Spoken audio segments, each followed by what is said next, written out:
much appreciated.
I can bring the Selectmen community, because I lead all the group.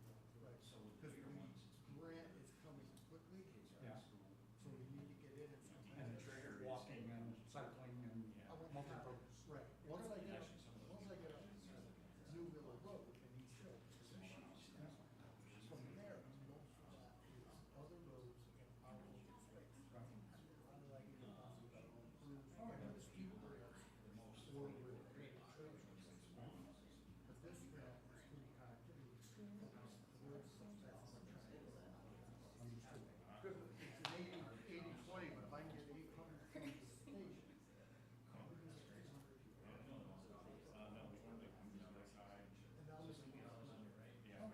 No, I was here when you made the presentation. And the audience was just very enthusiastic. And then if you'd like to come up,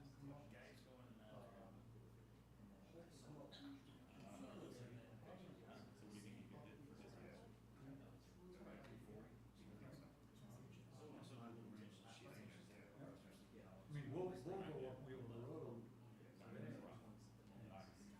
Cut around the fence.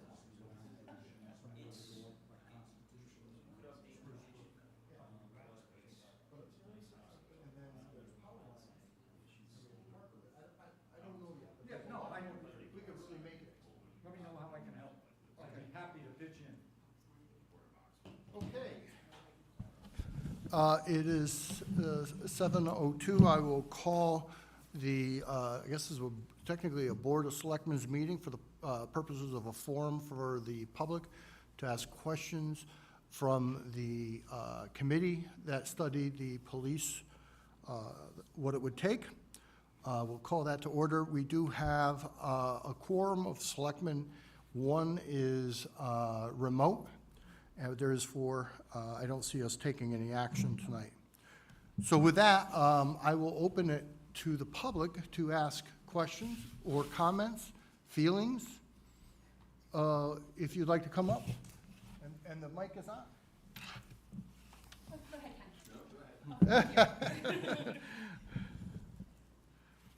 Hi, Kim McNeil from Georges Hill Road.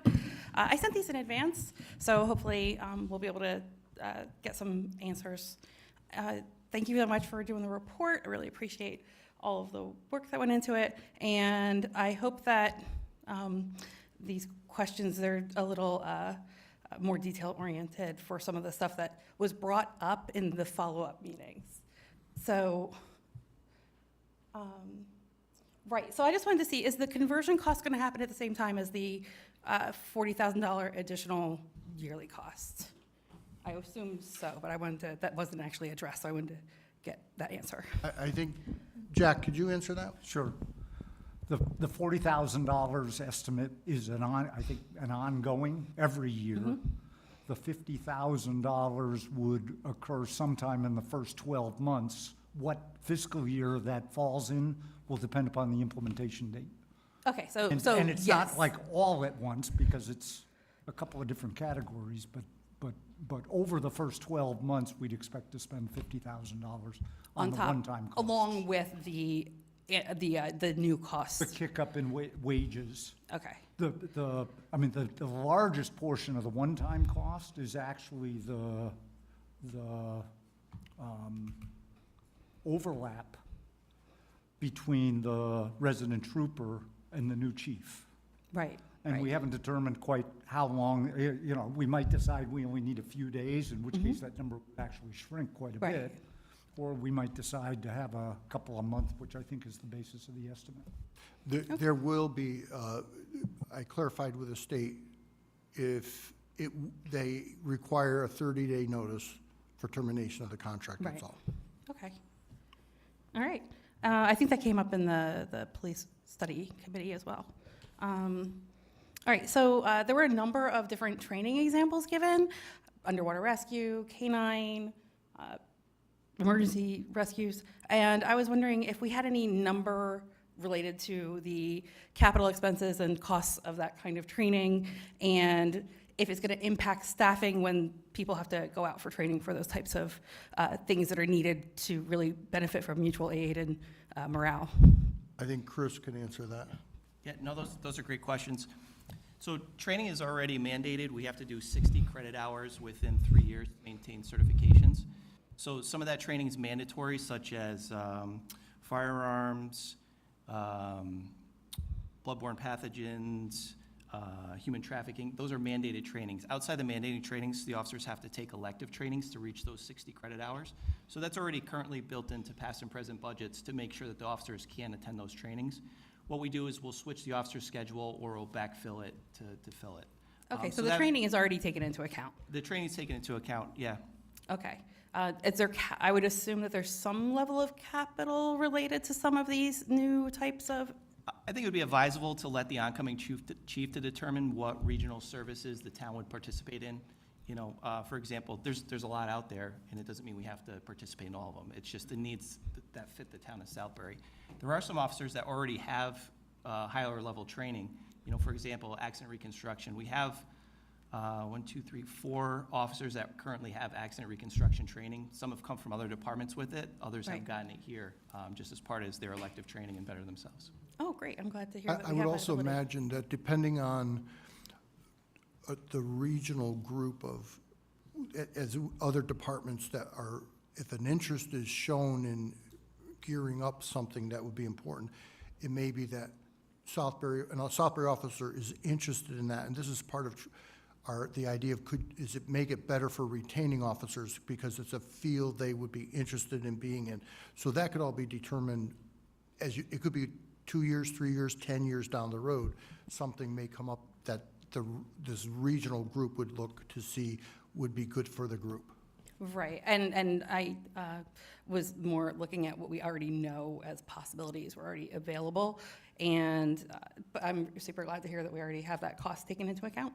And Appendix B included a salary to move a sergeant up to a lieutenant. So a sergeant, an increase in salary from a sergeant moving to a lieutenant was $20,000. I believe then that would leave us without a sergeant. Would there not be an impact from moving a patrol officer up to a sergeant then? I didn't see that in the financials. I think, Jack, can you study that? The purpose of our study was not to determine the organization of an ongoing police department. I think we felt that a lieutenant and two sergeants, right? Yeah, I think that, again, would be advisable to let the chief determine what the structure be. Yeah. Currently, within the current contract, the collective bargaining agreement, we have 3 sergeants now, but in the past, we've had up to 5. They're called sergeants now, before they're called corporals, but we had up to 5 corporals before. And that's already determined in the collective bargaining agreement. So going forward, like Mr. Kelly said, I think just the purpose of there's got to be a second in command outside of the union, because you have your Right. chief outside the union. You need somebody outside that union, so That would be Okay. the reason for a second in command Right, so we would position. definitely need to move up a patrol officer to a sergeant then. Not necessarily, depending on how you structure it, whether or not you can use the second in command for supervisory purposes also. So that would be, I thought I just heard it was in the contract that we have 3 sergeants. it's currently in the contract. Okay, but wouldn't it be going against the purpose of having places to move into to remove a sergeant? That's, I think, determined by, it would be determined if we should organize, it would be up to the chief to discuss staffing structure. I'll just add that what the analysis does is it looks at the incremental cost increase if we were to organize and we'd have to have a lieutenant, right? Or whatever, lieutenant, a captain, assistant chief, there's all different, methods of doing that. And we looked at the incremental cost increase, assuming a sergeant's salary, and then if that were to increase and move into that other position. We're then already budgeted for 3 sergeants and our patrol officers, so I think those costs would just fall back, it would zero out, because a patrol officer, let's say a patrol officer went into a sergeant position, they hired a new sergeant, whatever it is, our town's already budgeted for that. So we're looking at the incremental increase of the additional position. So if we keep all of the if you union kept positions, within the wouldn't the lieutenant then be a new position? On top of all of the union positions? No, the lieutenant would be outside the union. Right. If you keep the same number of people, Okay, then we'd be down a sergeant. no, I don't think anybody's saying that. You may be less a patrol officer. Okay. But as far as the cost analysis is concerned, the cost is looking at the current framework of the department and looking at the incremental cost increase if people were to move into different positions. Right. How that happens and who fills those positions and whether it's a promotion or a new hire or something like that, that's gonna be up to the incoming chief, or how many, sergeants are advisable and things of that nature. So what is the cost difference between a patrol officer and a sergeant? If that's in the contract? It is, it's somewhere between $7,000 and $8,000. Okay. All right, so if we kept 3 sergeants and used one of the sergeant's salaries as the baseline for the lieutenant, then to still have the cost of another sergeant, wouldn't we need to include the sergeant's cost on top of the patrol officer? I don't think I'm following Yeah. that. Because if you take a sergeant and, let's say hypothetically, you take a sergeant and make him a lieutenant, right? So there's a cost increase with that. Now, Right. let's say you take a patrol officer and move him into a sergeant position. According to Sergeant Grillo, that's about a $7,000 increase. Right. To do that. But that number's already baked in our budget, because we already budget for 3 sergeants and officers. And then you'd have a vacant patrol officer position in that hypothetical scenario Okay, that you would hire that's also already budgeted. okay. And do we have numbers related to how many grants we may have been able, or other outside funding we may have been able to apply for? I was hoping to put some real, something to really put your teeth into for how that could benefit the department. So, as far as grants, anything that we would get would be better than what we get now, which is 0, right? So that would be great. But as far as grants are awarded based on the needs of the town generally and crime stats. We don't have a good basis of crime stats because everything goes through the state police right now. Okay, So there's 2 reporting methods for crime stats. There's UCR, Uniform Crime Reporting, and NIBRS, which is a little bit more detailed, advanced crime reporting. The state does that, but when they do that, they include anything in Southbury, which means any Troop A incident within the boundaries of Southbury. So 84, Southbury Training School, the state parks, anything state-related gets lumped into that stat. So we don't have a specific stat. In addition to that, we have no history of grants. So, we don't know what grant we would get and what award we would be awarded until we actually get it. If we got it for 5 years, we could look back and say the history of the award has been $10,000 over 5 years. It's likely we might get another $10,000 this year, but with no history, we can't say what we haven't gotten grants. There are grant opportunities out there that other municipal agencies take advantage of, and we know that. yes. So basically, it's not something people should be expecting right away. So we need to, if I'm hearing what you're saying, that we need to have a basis of like a baseline. Those grants are, because we have no way to say a dollar amount. Grants is a focus of, the committee, we were, estimates. So we had civil asset forfeiture, we're not, eligible for that now, we'll be eligible for that in the future. We did not engage in a hypothetical analysis increase, but we were looking at it sort of, that's even better, but I don't think that was a focus of the analysis or any recommendations. Is that- I can only imagine that most of these grants, they may enhance some of what you're doing. Highly doubtful that it would change the budgetary process or change the budget very much. It would just be possible enhancement with equipment or a purchase of equipment, but not Training. really changing that budget number. Okay. And then, just because again, you guys are trying to be conservative, so you didn't want to put a number on it, but is there a number for how many officers have left us over the last 5 years? So in the last 5 years, we've had 4 officers leave for other departments, not retirements, but transfer to other departments. Thank you very much. And just to follow up on that, how many officers have we hired that have been lateral from other departments? 3, 4, 5 within the last 2 years. So some have left for other departments, and some came here for our department that were already, had been trained. So when you look at that number, you should know that number. It goes, actually, we've hired more from other departments than we've lost to other departments. Is that? Within the last 5 years, but historically, over the last 10 years, we've lost more to other departments than we've hired. Chris, of the 4 that we've lost in the last 5 years, are those 4 that we hired new, sent to the academy, trained, and had all those expenses on? Yes. Okay, so those are 4 people that we hired in the door, had lots of upfront expenses on, who left to go to other departments. Yes. One of them had around 2 years, 1 3, 1 5, and one like around 2. So between the 2 and 5 year mark. Yeah. And I think with the policing that's going on now, it's not unusual for officers to go to a department and either determine this is not the type, whether it's from Waterbury or Torrington or Hartford or New York City. They're like, okay, I'm in, I've tried this for a couple of years, this is not really my cup of tea, if you will. And there's those who come here and say, I really would like to have that. So I think it's working both ways, to be honest with you. It's not been as bad as, but it's just the type of, it's what's going on in the police industry right now. Right. Okay. Thank you. And I apologize for all the questions. What is the difference that causes the women's and men's locker room not to provide like accommodation? And I know this isn't really about the independent police force unless you're concerned about hiring women. Yeah, no, that's a great question as well. If I could just digress for a second, because I know you had a little bit more on that question. Of the officers that left, I personally know just from speaking with them before they left that 3 of them had left because it wasn't an organized police department.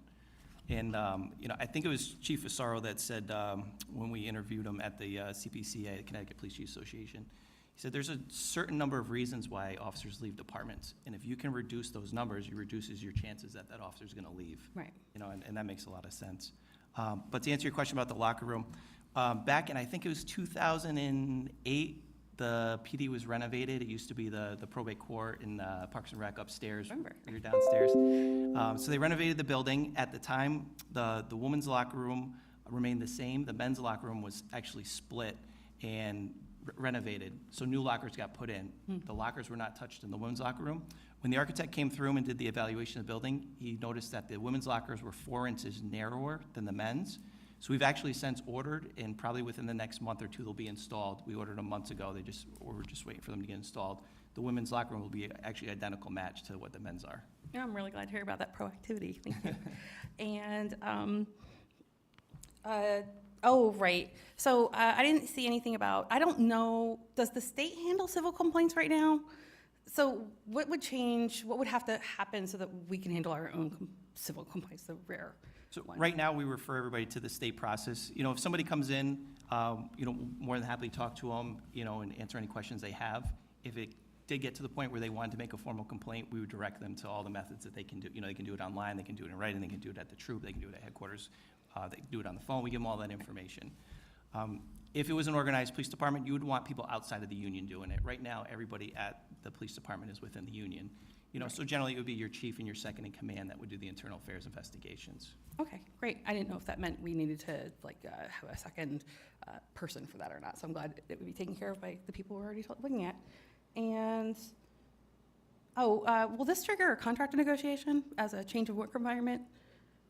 There will be some changes required for the CBA, just because the language in there, it states resident trooper, and it defines the first selectman as chief of police, so there would definitely be some language changes. Okay.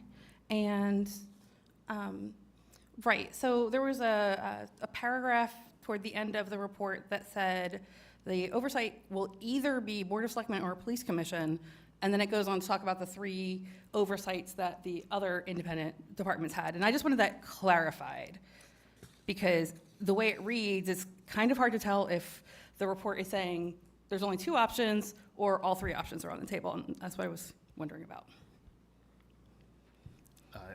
I think there's any number of options in this arena, and ultimately, it's going to be up to the Board of Selectmen to determine what that oversight model is. So I see what you picked up on there, the 2 sentences. One sentence says 2 things, then we list the 3. Yeah. Those 3 are like what we had found in the other department. Okay, so it was kind of like a typo in Right. that sentence. So you've had either the chief executive officer, a police commission, the council.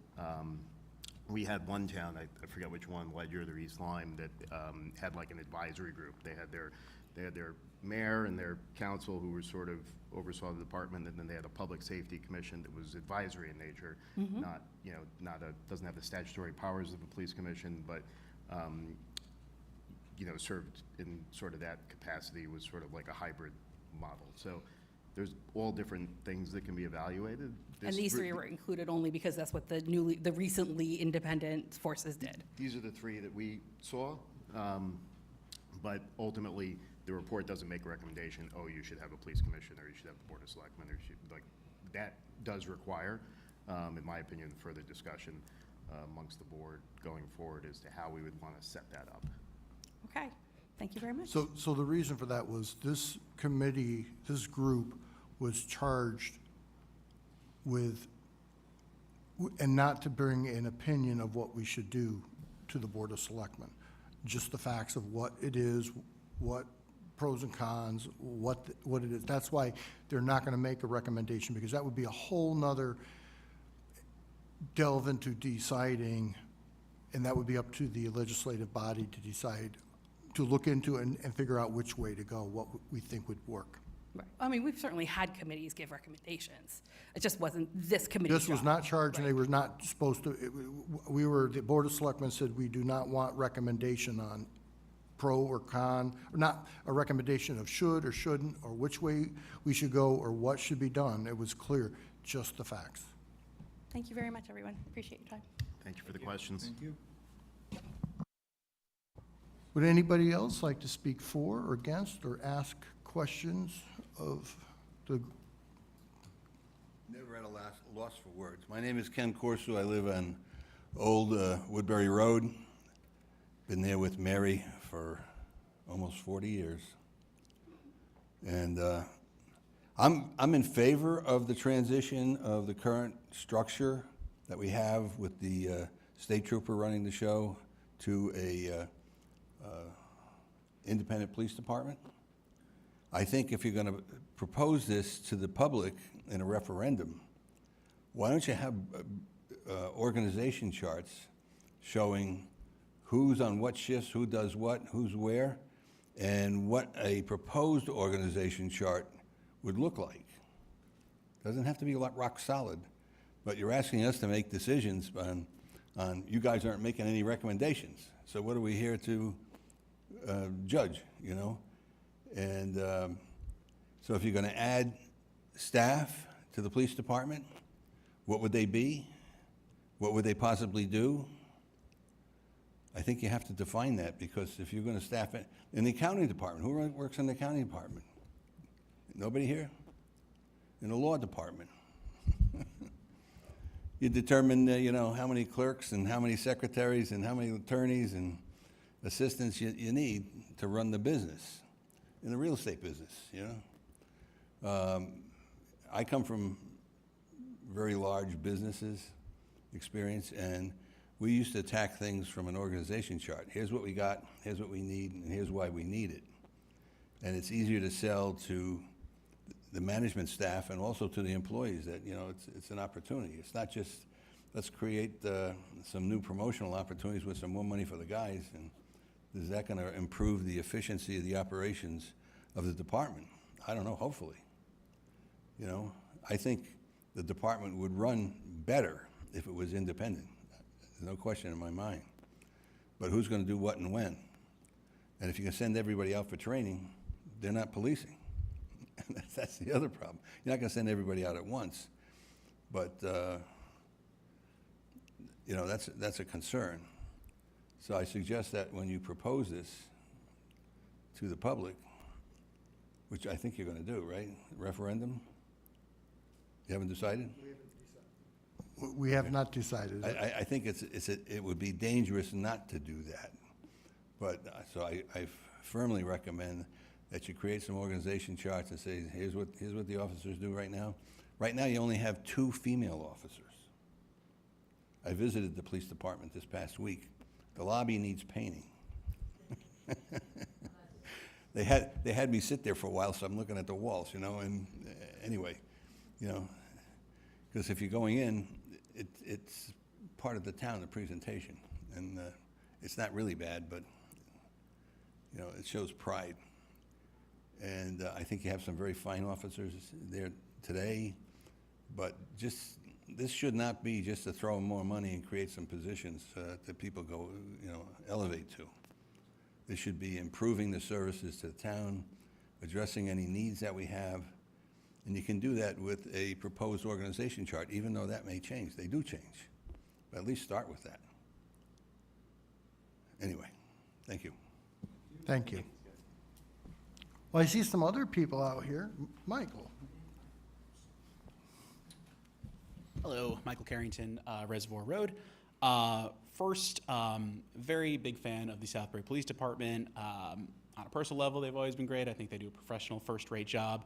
I'm definitely inclined to listen to them if they think this will assist with officer retention and culture. And I know the report didn't say that the operations will necessarily improve or not, but I agree. I think it will improve operations. So I'm definitely in favor of the independent police force. But to echo what I think the last gentleman, Ken, just said, I do think we need a little more information if this goes to a referendum. I'm not sure how we're going to get it. First would be the oversight models that we just discussed. I believe Selectman Bucksbaum said that'll be up to the Board of Selectmen to determine. Am I correct about that? It'd be the Board of Selectmen, in my view, and this requires further discussion amongst the board. We haven't gotten there yet. I think in all likelihood it would be implementation of an ordinance that establishes a police department and outlines how that works. Would it be the Separate and apart from a referendum question that says, should we establish a police department? Could we make a second referendum question? I mean, I don't know how the referendum can work, but can you break it down into further questions about oversight models and stuff like that? I know you probably want to keep it simple. I know it's probably should be a yes or no. Do you think support taking away the resident term? Do you support an independent police force? I understand that, but I think a lot of people are I think have some questions about this. I think people are supporting it, but I think there's a lot of unknowns. And the report was good, and I know it didn't make recommendations, which was not the charge. But I do think there's a lot of unknowns right now, and I think as voters we want to know what we're getting. That's all. And I think the oversight model is important. I think a lot of us have some very different opinions on how that should be. The more we can know, the more I think likely we can be to support. I've talked to some people who have point out, I'm in favor of it, but if it's a first selectman only overseeing it, I don't want to support it. They don't want that kind of power in one person's hand. They already think a first selectman has enough responsibilities. So that's something that I think might impact how this referendum goes. The second question I have is about the ordinance cap that was contemplated in the report. I think it was a Ledyard style. I think some of the other towns had it. I know it's not necessarily your job to give recommendations, but is that something that we can know before we head to the polls? Will there be an ordinance cap? Will there not be an ordinance cap? I don't think that can be answered tonight because the Board of Selectmen actually has to meet and discuss all of these things. So that body, I mean, most of us are You are here, a Board of right? Selectmen meeting tonight, but yes. But this is a also- special Board of Selectmen's meeting, so we So- can't discuss Understood. what's not on the agenda. So all six of them are on here, and I think we need to have that discussion and determine what do we want the police department, there's, in my mind, there's two separate things that have to happen here. One is, if we're going to send it to referendum, which I don't think it's any big secret, I'm in support of doing this November, we need to have a referendum question that asks the public if they want to have an independent police force, okay? That's one thing that needs to happen. Sort of running on parallel track with that, and this is just my opinion, the Board of Selectmen over the coming weeks and months needs to set up what that might look like. And what, if there's an ordinance cap, what that might look like. And have that sort of discussion as this is ongoing. The referendum question has a sort of ticking time clock because you need to get that to the town clerk within so many days before the election. The other can, go beyond that date. Branching off of this, I'm really talking to Jason. If I could just take a moment on that too, Michael, that, let's do the assumption, and I'm not going to have this job forever. So as a citizen, I look at it from many different ways. Sure. And it's not something I'm looking like, oh, I want to be whatever. If they were to be that it started out under the oversight of a first selectman, whoever that may be, doesn't mean it can't at some time be changed to be by the legislative body to create a commission that's different than what they're, so it's not set No, and in an stone ordinance can be in place, forever. and an ordinance can be overdone and Right. come back again. Yes, We can rejoin the resident trooper program if we want. I know nothing's in stone. Right. But, did you have something? Oh, Do you have an opinion, advice, or a personal opinion for the Board of Selectmen on the ordinance?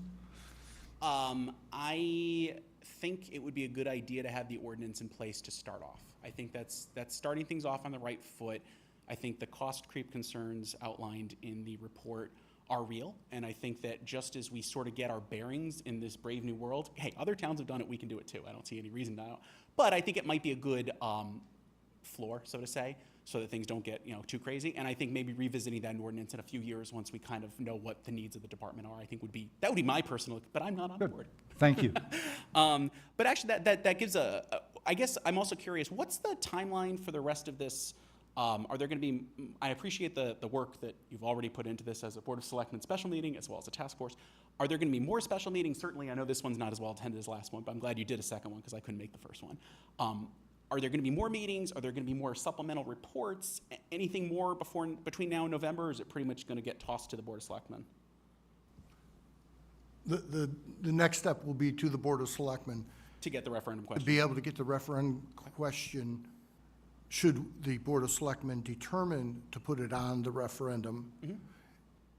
We need to have the next meeting, and we'll discuss and whether or not it's going to be on the referendum, and the question presented to be on the ballot. That makes sense. Only other question I have on all that, on things like the oversight mechanism or the ordinance, is that going to be the current board, or would it be the next board that comes in after this election making those determinations? I honestly don't know. I think more than likely it will be after this election, because once we know Sure. that That this it- is. yeah, if and that, yeah, they- 'cause if it doesn't they- pass, then So there's no if point. Yeah, that if makes it sense. were to be on the ballot, hypothetically, and if it were to be voted in, then we would determine, whoever's on the board would determine from there whether whether it create the ordinance on it or not, the pros and cons of the ordinance, And that would be discussion. I mean, first we need to know if we're gonna organize or not. Sure. I think the more information voters have, I know it's kind of a catch-22, but I think the more information voters have, the more comfortable they'll have supporting or not supporting, I suppose. But I think the more we'll have to determine that. I think that can be, to paraphrase Speaker Nancy Pelosi, you have to pass the bill to find out what's in the bill or whatever she said. I think there's a little bit of concern. People want to know what they're getting as much as they can, as much as that can be known. And maybe that's formal recommendations from the board. Maybe that'll come out naturally. I don't know. But I know we got a long way until November, but I have heard some feedback. People are positive, but they're still like, well, I don't quite know how this is going to look. I said, well, pay attention. Stay tuned. we'll get what we can. Can I ask a question? Yeah. Just, you're talking about the oversight, you don't know how it's gonna look or whatever. What are your thoughts on how it should look? I would support the Board of Selectmen. I think that they're the best mechanism. I think that they conduct themselves very professionally. I think it's the best balance of elected leadership, directly accountable to voters, but also there's natural bipartisanship there with the minority representation statute. I don't know enough about independent police commissions. I've looked into them. I think that's great. Sometimes I'm like, do we need more bureaucracy? We have enough boards and commissions sometimes. And I've come to really admire many members of the Board of Selectmen over the years. So I see no reason that would be my inclination. I think, 6 heads are better than 1. And that has nothing to do with who the current first selectman or the next first selectman is. I just mean, I think the more voices in that room are better. But I don't know that we need a full separate commission. Although I might go that way too. That's just my 2 cents as a pure private citizen. Only other thing I had was, as far as the implementation and the rollout date, let's say it's on the ballot, let's say it passes. What is the timetable for when? I know you said 30 days, Jeff, to give notice to the resident trooper program. Overlaps. What realistically, what is the timeline if it passes referendum? And I'll just mention, I think that has to be fluid, in my opinion. When you look at ordinances that were passed in other towns that did the shift, a lot of those ordinances become effective upon hiring the chief. Okay. Right? So that's a process that needs to be determined. And that's going to be, we heard from a number of speakers last time, and not just them, we heard from every department we spoke to and the Chief Police Association that the most important thing we're going to do is hire a chief. And, sure. Obviously, I think we all know that, but it's been reinforced so many times. That needs to be taken very seriously, and that process needs to be set up. And it's not something that, on November 8th, the voters say, let's have an independent police force, and on November 9th, we, post a job description, and 2 weeks later, we hire a chief. Like, that's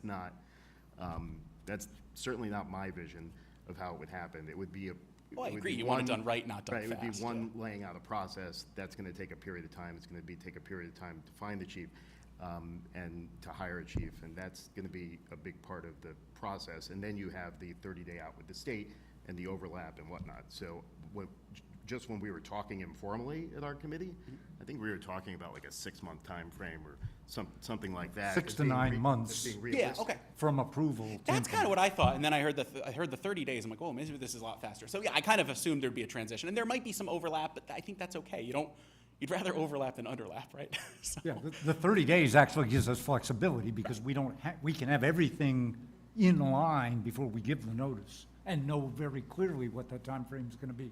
That makes perfect sense. And I also, the rush to fill a position for the purpose of making a date is a dangerous thing. Agreed. So sometimes if we've been told, the committee's been told how important your first chief is. That's a crucial thing that was told to the committee, that the first chief. Much like hiring our police officers, I could have added a lot of numbers, but I've always said to Chris, we're not going to add numbers unless we have the right candidates and the best candidates. And it's pretty much worked that way. It's a little painful to do it that way, but it's the right way to do it to create what you're looking for. So to give an actual 6 or 9 months, something comes into your lap, it's a great fit, it could be less. But if it was to happen, it needs to happen correctly. Okay. So it'll be done right. The timetable's slightly flexible, but I guess the last question would be, if this does in fact affect that union contract and that has to change slightly, is there any chance of reinstituting the community resource officer for seniors? Because that's a very important issue for a lot of people in this town. They didn't like how it happened last time. That would be in, if, that would be in the contract negotiations. I can't, Well, I guess that's my question, is that, anything. does this trigger a brand-new contract negotiation, or is it simply No. like an automatic, we're just changing all the words from, you know, state resident trooper to South I don't see a change. Yeah, the contract currently, there's language in it that allows for it to be open for certain reasons, excluding, wage negotiation and pension, negotiations. So more than likely, it would just be opened up to clean up the language that existed. However, the CBA expires in 2025, so it's got about 2 more years on it. If that community resource officer can be reopened, I think it should be. I think that was a major mistake last time around. Anyway, otherwise, thanks for all of your hard work with the task force and with these presentations. I will stay tuned for more information. The more information we have before November, the better, but upwards and onwards, great job to the Southbury Police Department. Thank you, and thanks Thank for your you. support. Tim O'Neill, Roxbury Road. I don't really have many questions. Those were great questions. I just want to, I'm here in support of it, the transition. The only thing I would like to see prior to is the oversight, so everybody knows how it's going to be portrayed. That's it.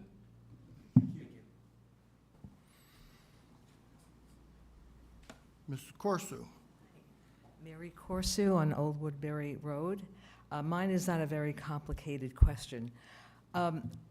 Growing up in New York, you develop unknowingly certain senses of things, and it stays with you, and it sometimes materializes when you're in a situation. Last time I was here, I said I wanted to know what the advantages were and what the disadvantages were of doing what we're doing right now or switching to this new program. So I don't think we really had an answer, but maybe I did not present that properly. So moving up here, most of my life now I'm here, I always felt that I was on vacation. This is truth. And over the years now, I have worked with many people in town and have been responsible for many people in town and worked with the police department on a project at my work. And we took heed, thank you, and we elevated ourselves to a proper level of protecting ourselves. That's business. Home is also, we have alarms and that type of a thing. So I guess my question is, so right now, I feel good, I feel safe. I know we have more diverse population coming in. It's not the population that comes in, it's the friends and everything that comes in with the population that live here. You have friends coming in from wherever. And that's just the way life is. And that's what we have to acknowledge that. So I still feel safe. So going to the new program, would I feel more safe or less safe? I guess that was a question about advantage and disadvantage, because right now things seem to be good, but we don't know what's around the corner. That is really my question. I don't know if that's a hard feel or just a feeling or an emotional thing, but any, thank you, Chris. I think the committee put together a chart that's included, it's online, right? That has the differences between the two. I saw that, and I really didn't get, I didn't get the answer. So in other words, if I'm sitting at work and something happens right now, today, or yesterday, and I call for help, it comes right away. Now, in this new program, if something happens, I call for help, it'll come right away too, correct? So, yeah, so the police services won't change. The services don't Yeah, change. so your response service. So our services throughout town will be just as good as they are now, but it's the inside thing that you're fixing for your particular movement, or whatever we're calling this, a new changeover, right, to retain officers and give them elevation in their job. Is Well, that- I think those are two different questions as far as the You know, will the police department operate better? 100%. You know, we can definitely say that we're gonna operate better. You know, will the services change? Right now, I think the Southbury gets an excellent police service. You know, that service will not diminish if we organize. You know, we have the same officers, the same dispatchers, the same protocols. So nobody's gonna get less of a service if we organize. Right, Yeah. right. So if you remember, that lady last time was here, I believe she had a liquor store. I think that's what it was, but that's what prompted that question, and again, why I'm up here again. Yeah, no, and her question was good. I actually stopped in the liquor store the next day to the owners and said that, you know, she had spoke up at a meeting the night before and you know, addressed some concerns. It's just. I think, believe it or not, I think there's a lot of people in Southbury already believe we're an organized department. They don't even realize that we're under the state police program. A lot They of don't people- realize it, yeah. A lot of No. people moved here think we're an independent, they didn't know. So I think Southbury PD is operating very much like an independent police department. But on a day-to-day basis, these sergeant, resident trooper, great person, doing a great job, does not directly report to me or to the first selectman or the board of selectmen. So that's one of the disconnects that may improve how things operate. How things operate, but going back to you, the services stay the same. So your operational will be improved, so to speak, with services staying the same. Well, as operations improve, the services improve too. right? Well, I mean, then, they okay, go- so they that go is hand the in hand. advantage then. Yeah. So. You know, if, you know, just to piggyback on what Mr. Manville said, is that a resident trooper has a boss, right? He has to report to the commanding officer at the troop, where a chief would be held accountable by the town and the townspeople, you know, and there's the connection there, that there's more of a connectivity to the community. Good, good. I just want to keep feeling like we're on vacation. Thank I think you. you'll feel like, I think you'll still feel like you're on Good. vacation. Thank you. We have two other people in the audience that haven't spoken. I'd be interested to hear your thought of, you think it's good or not good, or questions? I'm still listening. Well, pretty soon we're going to be done talking if nobody wants to get to the podium. I want to hear some of what the other people had to say. Okay, come on up. If you could identify yourself, that would be nice. Rother, I've been in Southbury since 1969. Shows how old I am. Anyway, my thought was, I just wondered about maybe instead of starting out with the police chief, what about starting out with the police commission to get all your ducks in a row and have the oversight built in, and then work to that particular point where the police chief organization gets set up? And does that have to be a charter? Do you have to set up the charter? Do you have to do a new charter, or what would happen? with I that? don't think we have to build it into the charter. I think it would be the Board of Selectmen would create that. And I frankly would think it's nearly impossible to have, you have to have somebody in command. Oh, no, So- I So it understand. would have to be, you would have to hire a chief. Oh, I understand that part, Okay. but what I'm saying is, the police commission would set up the organization for the chief to administer, because that's primarily administrative position, correct? No, it'd probably be not advisable to have somebody on a police commission determine the organization. You know, for example, you could have a police commission full of people that have no police experience, you know, no background in policing, and they probably wouldn't be the best to determine what the organizational structure of the police department would be. And that also lends to say that it would be a police commission and not governed by the Board of Selectmen, which is already established. Okay, but I mean, that, you know, you're setting up basically a whole new organization for operating the law enforcement for the town.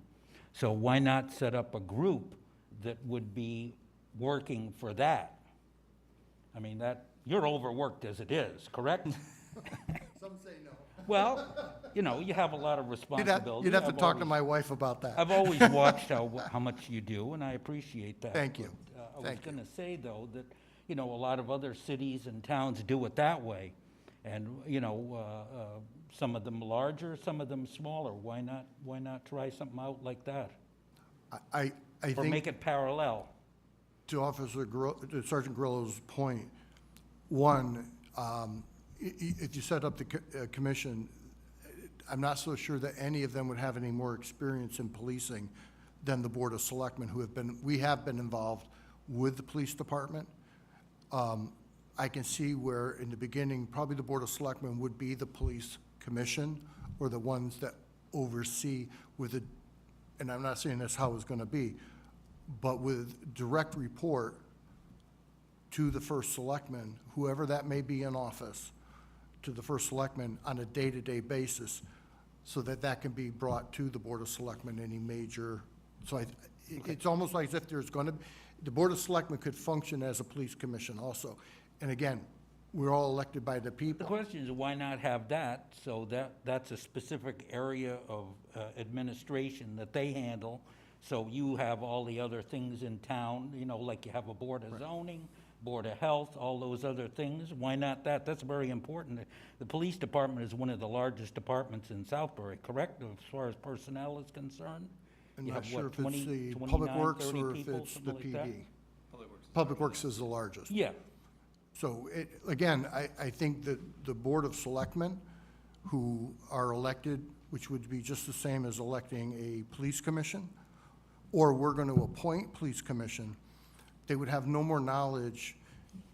Whenever the Board of Selectmen whenever we go to do something, we also reach out to experts in the field to get input with that. There's also a Chiefs of Police Association that can advise about the operation also. It's not like you're flying alone. well, that's 6 of one, half a dozen of another, but when you have people who are specifically dedicated to a job, usually, even if they're not experienced, like everybody here came in, you were knowledgeable, but you weren't in the job of first selectman, you gained experience, and the same thing with the police commission. Why couldn't those people access those same areas of knowledge? I mean, there's a tremendous amount of people out there, and talk with the police as it is, you know. The other thing I will say is, one of the problems we're running into with all commissions, and I think all the selectmen will agree with us, is it's very difficult to find volunteers to volunteer on another commission. Sometimes filling these seats becomes very difficult because there's not enough people who are going to volunteer to be, you know, we have trouble getting on zoning and on planning on wetlands. We're always looking for these open positions. You create another commission, and I'm not saying we shouldn't. What I'm saying is, from my point of view, having been here almost 8 years, it's angst when you say, I need 2 more members on this commission to volunteer to be on it, and it's hard to find. So that's another consideration we have to think about. But it might be one of the more exciting positions in Southbury. I don't know if You that's never really can tell. You never can tell. Sounds exciting. Where it's going. I mean, it's, you Yeah. know, you would basically be knowledgeable and find people who are interested in working with the police on a regular basis and, you know, following their operations and making recommendations to the next level up the line. So, I don't know. I just want to ask a clarifying question. When you first stood up and started talking about police commissions, you were talking about the order of like having a commission and having them build up the police department and all that. Precisely. And then in the latter part of the this conversation that's going on, I read what you're saying is that you'd like to have a police commission, irrespective of whether it's established first or absolutely, second. absolutely. So, okay, so just as to that point, I'll just say that whether or not we establish a police commission is one of sort of the oversight models that, you know, exists, and that I think the board needs to discuss and analyze and determine what the best oversight model might be. And that's certainly one of the ones that we'll have to discuss, and I'm sure we'll all come to that discussion with differing viewpoints and whatnot about it. So I thank you for your comments. Much appreciated. Good job all the time. Thanks for coming up and Hey, speaking. well, it's the first time, I think, in like 30 years. I came. Thank you. Thank you, George. Please, we're happy to hear from you. You made the trip here, and we appreciate that. It's Matthew Barr from Plaster House Road. I don't have much to say or really any questions to ask. Just been reading about this in The Voice of the past couple weeks, so figured I'd come and see what it's all about. So I like what I hear so far. I'd, be curious to hear more as time goes on, but, I guess just, I'd like to thank everybody else for their questions and all of you for your answers. It was illuminating, so, Well, I want to say, I think on behalf of the Board of Selectmen, we're appreciative of this public coming and you're taking your time from your evening. absolutely. Thank you. It makes us feel like we're actually getting something done and hearing from the people. Definitely. Appreciate it very much, so thank you all. Come to a Board of Finance meeting. We're very, That might be a little harder, Sal. That paint dries even slower. Thank you, Matthew. Is there anything else?